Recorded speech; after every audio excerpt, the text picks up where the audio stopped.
येषां न विद्या न तपो न दानं ज्ञानं न शीलं न गुणो न धर्मः ते मृत्युलोके भुवि भारभूताः मनुष्यरूपेण मृगाश्चरन्ति।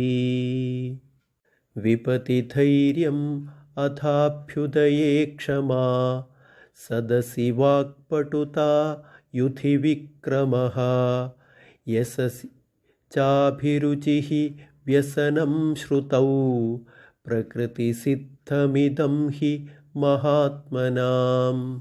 अक्रोधेन जयेत् क्रोधमसाधुं साधुना जयेत् जयेत् कदर्यं दानेन जयेत् सत्येन चानृतम्।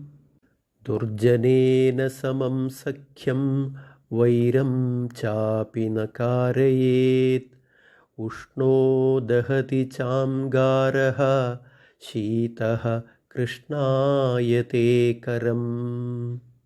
पिबन्ति नद्यः स्वयमेव नाम्भः स्वयं न खादन्ति फलानि वृक्षाः नादन्ति शस्यं खलु वारिवाहाः परोपकाराय सतां विभूतयः। श्रोत्रं श्रुतेनैव न कुण्डलेन दानेन पाणिः न तु कङ्गणेन विभाति कायः करुणापराणां परोपकारेण न तु चन्दनेन।